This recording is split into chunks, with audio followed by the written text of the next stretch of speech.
ꯔꯣꯕꯤꯟꯁꯟꯒꯤ cycle ꯑꯃꯒ ꯑꯩꯒꯤ cycle ꯑꯃꯒ ꯂꯩꯕꯅꯦ ꯑꯗꯣ ꯌꯧꯁꯜꯂꯛꯑꯦ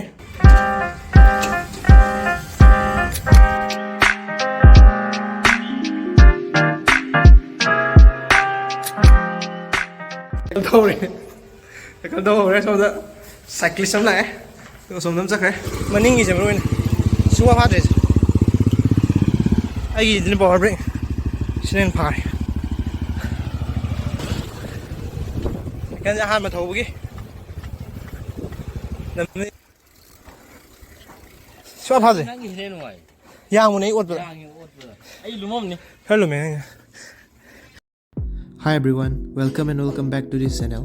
My name is RABICHANDRA KONTHOUJAM, final year MBBS student at Jnims Imphal. Hi ma'am. ꯉꯁꯤꯗꯤ ꯔꯣꯕꯤꯟꯁꯟꯒꯤ ꯁꯥꯏꯀꯜ ꯑꯃꯒ ꯑꯩꯒꯤ ꯁꯥꯏꯀꯜ ꯑꯃꯒ ꯂꯩꯕꯅꯦ ꯑꯗꯣ ꯌꯧꯁꯜꯂꯛꯑꯦ ꯗꯦꯂꯤꯚꯔꯤ ꯂꯥꯛꯑꯦꯀꯣ ꯑꯗꯣ ꯌꯥꯝ ꯌꯧꯔꯛꯑꯒ ꯑꯟꯕꯣꯛꯁꯤꯡ ꯇꯧꯊꯣꯛꯑꯅꯤ ꯑꯗꯨꯒ ꯍꯣꯔꯦꯟ ꯀꯣꯂꯦꯖ ꯀꯦꯝꯄꯁ ꯃꯅꯨꯡꯗ ꯔꯣꯕꯤꯟꯁꯟ ꯏꯕꯥꯅꯤ ꯁꯥꯏꯀꯜ ꯔꯥꯏꯗ ꯇꯧꯔꯒꯦ ꯉꯁꯤꯒꯤ ꯕ꯭ꯂꯣꯛꯁꯤꯗ ꯑꯗꯨꯃꯥꯏꯅ ꯇꯧꯔꯒꯦ ꯃꯦꯝ ꯑꯗꯣ ꯑꯟꯕꯣꯛꯁꯤꯡ ꯇꯧꯕꯗꯤ ꯍꯣꯔꯦꯟ ꯀ꯭ꯂꯥꯁ ꯂꯣꯏꯔꯒ ꯇꯧꯗꯧ ꯃꯥꯜꯂꯦ ꯌꯧꯁꯜꯂꯛꯑꯦ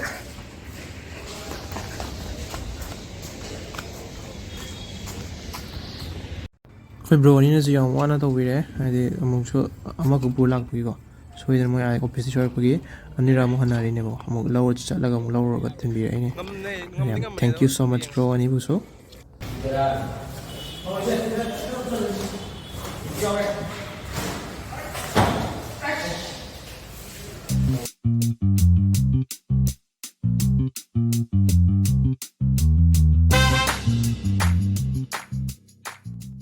ꯁꯥꯏꯀꯜ ꯊꯧꯔꯦ ꯁꯣꯝꯗ ꯁꯥꯏꯀ꯭ꯂꯤꯁ ꯑꯃ ꯂꯥꯛꯑꯦ ꯑꯗꯨꯒ ꯁꯣꯝꯗ ꯑꯃ ꯆꯠꯈ꯭ꯔꯦ ꯅꯪꯒꯤꯗꯨ ꯈꯦꯠꯂꯤꯗꯨ ꯀꯩꯅꯣ ꯂꯧꯊꯣꯛꯅꯦ ꯀꯩꯅꯣꯝ ꯈꯦꯠꯂꯤꯅꯦ ꯑꯗꯨ ꯂꯧꯊꯣꯛꯑꯣ ꯑꯗꯨ ꯍꯣꯔꯦꯟ ꯀꯣꯂꯦꯖ ꯀꯦꯝꯄꯁ ꯃꯅꯨꯡꯗ ꯃꯇꯦꯛ ꯑꯃ ꯊꯧꯔꯒ ꯌꯦꯡꯉꯁꯤ ꯑꯩꯒꯤꯗꯨꯗ ꯑꯩꯒꯤ DIY ꯇꯧꯔꯒ ꯂꯥꯏꯠ ꯑꯃ ꯍꯥꯞꯄꯦ ꯑꯩꯅ ꯁꯦꯝꯃꯒ ꯕꯣꯇꯜꯒꯤ ꯀꯩꯅꯣ ꯇꯧꯔꯒ ꯁꯣꯝꯗ ꯔꯣꯕꯤꯟꯁꯟꯒꯤ ꯃꯥꯏꯗꯤ ꯃꯠ ꯒꯥꯔꯗꯁꯨ ꯌꯥꯎꯔꯤ ꯑꯩꯗꯤ ꯌꯥꯎꯗꯦ ꯑꯗꯨꯗꯤ ꯃꯌꯥꯝ ꯌꯥꯝ ꯂꯥꯞꯇꯕꯤꯗ ꯈꯨꯃꯟ ꯂꯝꯄꯥꯛꯄꯨ ꯇꯦꯟꯇꯛꯅ ꯉꯥꯏꯍꯥꯛ ꯊꯧꯔꯨꯔꯒꯦ ꯑꯗꯨꯗꯤ ꯃꯌꯥꯝ ꯈꯨꯃꯟ ꯂꯝꯄꯥꯛꯇ ꯌꯦꯡꯃꯤꯟꯅꯔꯁꯤ ꯈꯨꯃꯟ ꯂꯝꯄꯥꯛ ꯂꯣꯝꯗ ꯆꯠꯇ꯭ꯔꯦ ꯑꯩꯈꯣꯏ ꯍꯧꯖꯤꯛ ꯀꯩꯅꯣ ꯀꯣꯅꯨꯡ ꯃꯃꯥꯡꯂꯣꯝꯗ ꯂꯥꯛꯑꯦ ꯑꯗꯨꯒ ꯁꯣꯝꯒꯤ ꯁꯤꯡꯖꯃꯩꯔꯣꯝ ꯇꯥꯕꯩꯗꯣ ꯑꯗꯨ ꯂꯝꯕꯤꯗꯨꯅꯦ ꯑꯩ ꯁꯥꯏꯀꯜꯁꯦ ꯑꯃꯨꯛ ꯔꯣꯕꯤꯟꯁꯟꯗ ꯊꯧꯍꯜꯂꯒꯦ ꯉꯥꯏꯍꯥꯛ ꯑꯩꯅ ꯃꯥꯏꯁꯦ ꯑꯃꯨꯛ ꯊꯧꯔꯒꯦ ꯀꯃꯥꯏꯅ ꯇꯧꯒꯦ ꯌꯦꯡꯉꯒꯦ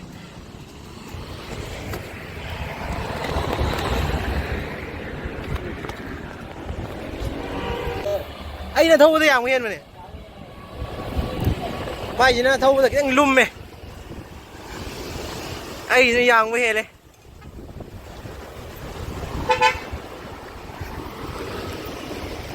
ꯍꯧꯖꯤꯛ ꯃꯤ ꯑꯃ ꯍꯥꯏ ꯇꯧꯔꯝꯕꯗ ꯑꯩ ꯐꯖꯅ ꯎꯍꯧꯗꯦ ꯐꯖꯅ ꯑꯃ ꯌꯥꯝ ꯊꯧꯒꯠꯄ ꯉꯝꯃꯔꯣꯏ ꯅꯥꯝꯅ ꯇꯧꯔꯗꯤ ꯒꯥꯔꯤ ꯑꯆꯧꯕꯁꯨ ꯂꯥꯛꯑꯦ ꯑꯩ ꯂꯦꯞꯄꯒꯦꯀꯣ ꯑꯩꯁꯨ ꯈꯪꯗꯦ ꯁꯤ ꯂꯝꯕꯤꯁꯦ ꯔꯣꯕꯤꯟꯁꯟꯅ ꯄꯨꯕꯅꯦ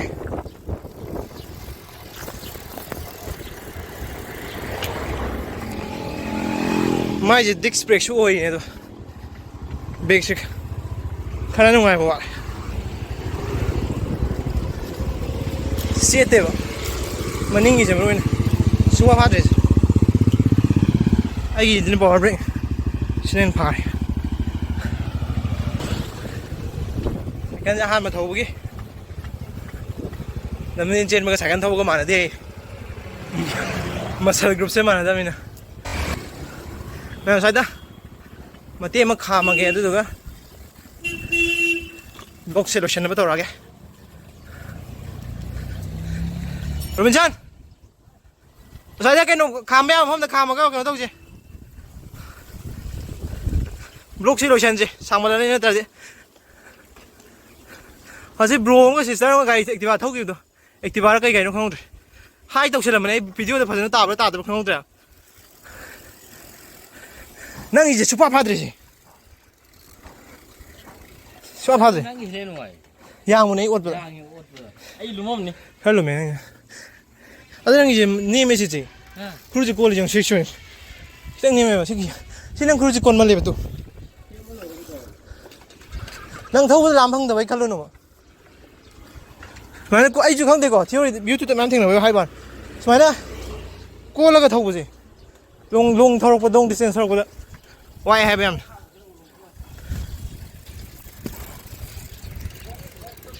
Rek nuare nang si. Video je ngasi gidi swai doi chalage makha kitang laptak na thow yaura gadi adugi ju blog masem tina make do aina swaina cycling se sum hoi sum phamjar lebagi active hoina tawna doi lomjen sin musi ko cycling ni kar nungai dong mali ne pamju pa me cycling ni choose tawne makha tamam ngasi gi video swai da sinjar bye bye em kan thow re like share and subscribe to channel kan ko bilong ko mun game hai de hai mo de em khoi je kyam sang lai ju khang dre ko du na ai apps ama sinaraga return journey lawge duga happy jeng ge do ma'am video jeng si gon decide solution jarage dudi video se loi ba wing gi thank you so much bye bye